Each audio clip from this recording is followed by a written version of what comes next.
based on true events. There is a house at the end of Sumac Road, and every person in the town of Halverton has walked past it. Not one of them ever knocked. Imagine it's 2 a.m. and you wake to a sound, a long, thin scream cutting through the dark from the house next door. You lie there. You tell yourself it was an animal, a fox maybe. You pull the blanket higher and you go back to sleep.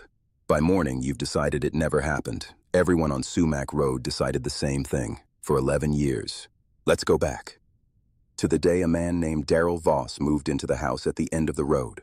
Halverton was the kind of town with one diner, one gas station, and a population that hadn't changed in 30 years. Everybody knew everybody. Darrell was polite. He fixed engines. He waved at the mailman.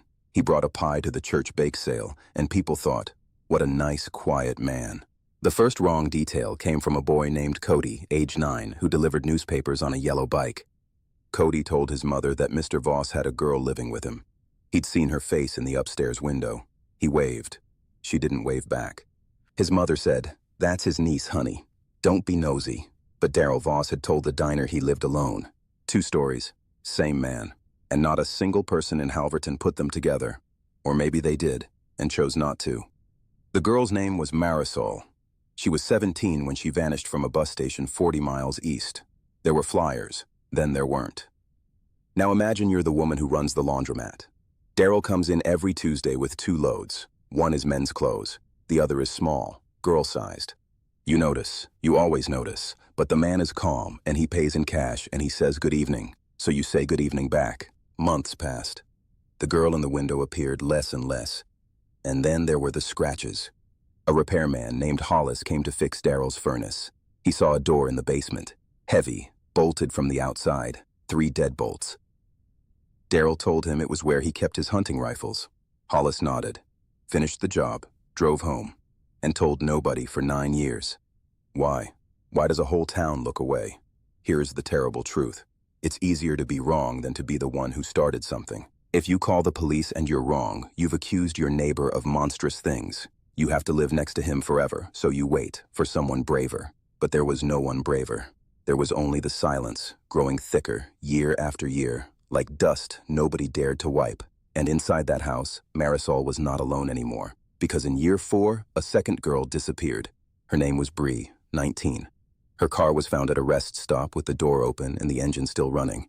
The state police came to Halverton. They knocked on doors. They asked, "Has anyone seen anything unusual?" 40 people, 40 doors, and 40 times somebody who knew something said the same 3 words, "I haven't noticed."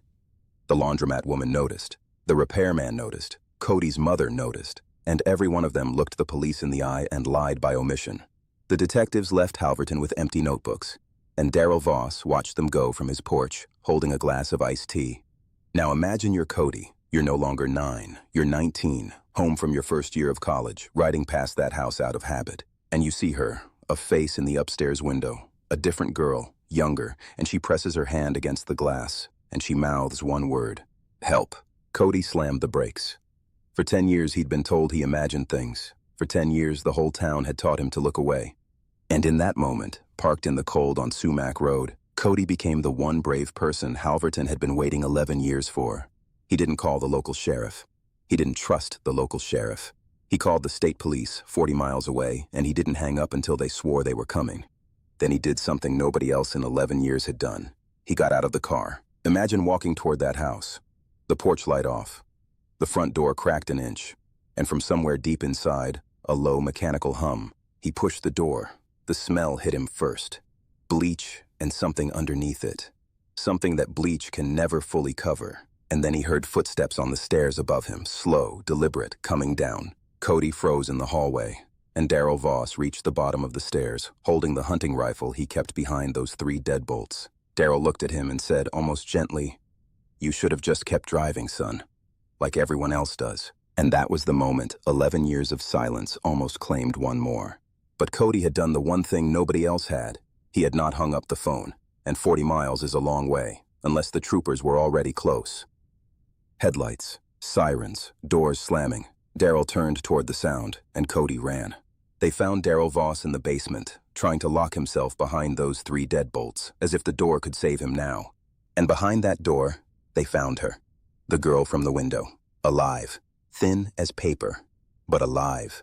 She was the third. Marisol and Bree were not so lucky. They were found in the spring, beneath the dead grass of the backyard.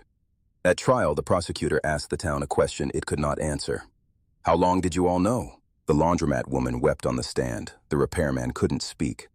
Cody's mother whispered, "I told him not to be nosy. I told my own son to look away."